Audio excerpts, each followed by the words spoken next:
دیکھیں، اگر آپ ایک دن لیتے ہیں سنڈے، اور فار ایگزامپل سنڈے کو کسی کو بھی ڈینگی کا بخار ہوتا ہے، تو سنڈے میں اگر آپ 6 دن ایڈ کریں تو کون سا دن بن جائے گا؟ سیچرڈے۔ اسی طرح اب آپ ایگزامپل لیں کہ ایک بڑا سارا پیالہ ہے اور اس میں آپ پانی ڈالتے جا رہے ہیں، لیکن اس پیالے میں کیونکہ کچھ سوراخ ہوئے ہوئے ہیں تو وہ سارا پانی آپ کا باہر چلا جاتا ہے، اس میں سے کچھ پانی۔ تو ڈینگی بخار میں بھی یہی ہوتا ہے۔ یہ ڈینگی بخار ایک وائرل بیماری ہے، یہ ایک وائرس کاز کرتا ہے جس میں آپ کی جو خون کی نالیاں ہیں اس میں چھوٹے چھوٹے چھوٹے سوراخ ہونا شروع ہو جاتے ہیں۔ جب یہ چھوٹے چھوٹے سوراخ ہونا شروع ہو جاتے ہیں آپ کی خون کی نالیوں میں، تو ان میں سے سب سے پہلے جو چیز باہر آنا شروع ہوتی ہے وہ خون کا سب سے چھوٹا حصہ ہوتا ہے۔ تو وہ کیا ہوتا ہے؟ پلیٹلیٹس۔ تو کیونکہ پلیٹلیٹس باہر آنا شروع ہو جاتے ہیں اس لیے پلیٹلیٹس آپ کے کم ہونا شروع ہو جائیں گے۔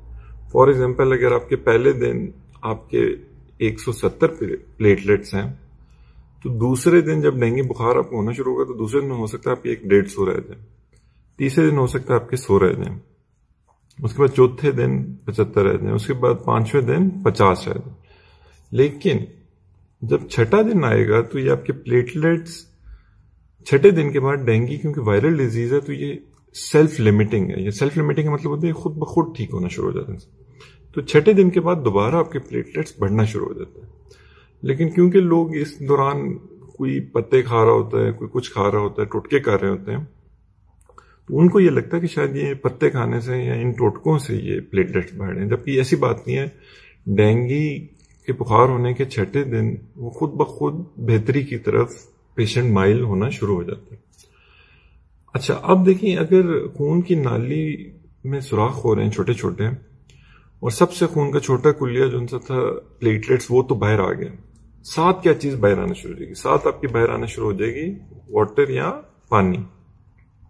اب لوگ کیا کرتے ہیں کہ لوگ اپنا تمام فوکس رکھ دیتے ہیں پلیٹلیٹس پہ، جبکہ اصل جو آپ کا فوکس ہونا چاہیے وہ ہونا چاہیے واٹر پہ، کیونکہ یہ سب سے ڈینجرس چیز ہے۔ دیکھیں اگر آپ کے پلیٹلیٹس خون میں کم ہو بھی جائیں نا تو اس سے کوئی فرق اس طرح نہیں پڑ رہا ہوگا کہ آپ کے جسم پورے میں کہیں پہ بھی خون نہیں نکل رہا، تو یہ ان کی کمی آپ کو کوئی کسی طرح تنگ نہیں کرے گی۔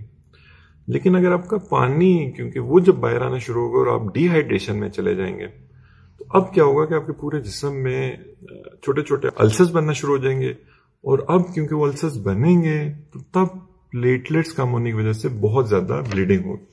اب اس کے بعد جو اگلا چیز جو ہمیں سمجھنی چاہیے اس میں وہ یہ ہے کہ دیکھیں اگر ایک خون کی نالی ہے اور اس میں سے پلیٹلیٹس باہر آ رہے ہیں اور پانی باہر آ رہا ہے، تو اس کو ہم کس طرح مانیٹر کریں گے؟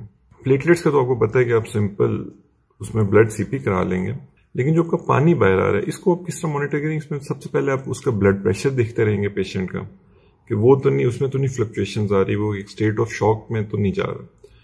پھر آپ سائنز آف ڈی ہائیڈریشن دیکھیں گے پیشنٹ پہ، کہ پیشنٹ کسی طرح بھی سائنز آف ڈی ہائیڈریشن میں تو نہیں جا رہا۔ اس میں one of the biggest signs is urination, کہ اگر پیشنٹ پیشاب کرتا رہ رہا ہے تو تب اس کا مطلب ہے کہ پیشنٹ کی باڈی ٹھیک ہے، وہ ابھی تک اس طرح ڈی ہائیڈریٹ نہیں ہوئی۔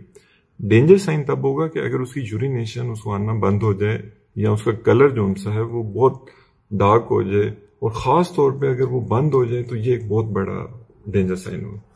پھر ہم پلس پریشر کو بھی دیکھتے ہیں، یہ بھی اگر ڈی ہائیڈریشن میں پیشنٹ جا رہا ہوگا تو یہ بھی اس کی خراب ہونا شروع ہو جائے گی۔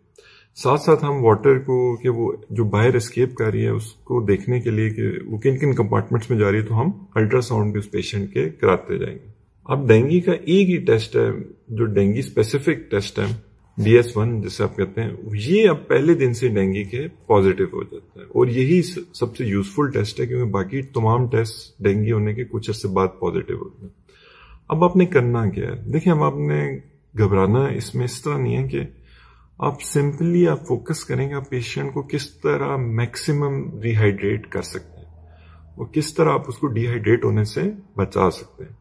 یہ آپ کا سب سے امپورٹنٹ پوائنٹ ہے، کیونکہ اگر آپ اس کو ڈی ہائیڈریٹ نہیں ہونے دیں گے تو اس کو السر نہیں بنیں گے، السر نہیں بنیں گے تو اس کے بلیڈنگ پوائنٹس نہیں ہونا شروع ہو جائیں گے، اور اگر اس کی بلیڈنگ نہیں شروع ہو جائے گی پورے باڈی میں، تب یہ جو پلیٹلیٹس کم ہو بھی رہے ہیں اس سے کچھ مسئلہ نہیں ہوگا۔ تو یہ ایک بالکل بیسک کانسیپٹ ہے کہ ڈینگی کیوں ہوتا ہے اور کیوں، اور پھر آپ یہ بھی دیکھیں کہ یہ چھٹے دن آپ کا ڈینگی بخار خود بخود جب آپ کو ہوا اس کے چھٹے دن یہ خود بخود یہ بہتری کی طرف پیشنٹ آپ کا ہونا شروع ہو جائے گا. تو اس کی کوئی خاص ٹریٹمنٹ نہیں ہے، کوئی ویکسین نہیں ہے، کوئی ایسی دوائی نہیں ہے جو ڈینگی کے خلاف کام کرے.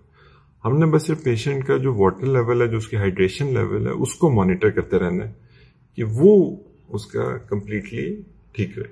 اگر آپ کو یہ ویڈیو اچھی لگی ہے تو اس کو پلیز شیئر ضرور کیجیے گا تاکہ آج کل ڈینگی بہت زیادہ پھیلا ہو، لوگوں کو پتا ہو کہ یہ ڈینگی ہوتا کیوں ہے، اور یہ کہ اس میں ایک بہت زیادہ خوف و ہراس کی ہوا بھی ہے. تو وہ بھی لوگوں کو جب آئیڈیا ہوگا کہ یہ ہوتا کیوں ہے تو وہ اس کو اچھی طرح مینج کر سکتے ہیں اس پیشنٹ کو. باقی آپ نے یہ اپنے ذہن میں رکھنا ہے کہ اگر ڈینگی آپ کو ہوتا ہے تو آپ نے ایک ڈاکٹرز اور ایکسپرٹ اوپینین لینی ہے جا کے، تاکہ آپ کو وہ جو مینجمنٹ بتائیں پھر آپ نے اس کے مطابق اس کو فالو کرتے رہیں. تو اگر آپ کو ویڈیو اچھی لگی تو آپ پلیز ہمارے جو یوٹیوب چینل ہے اس کو بھی ضرور سبسکرائب کیجیے گا تاکہ ہم اس طرح کی اور یوزفل ویڈیوز آپ کے لیے بنا سکیں. Thank you so much.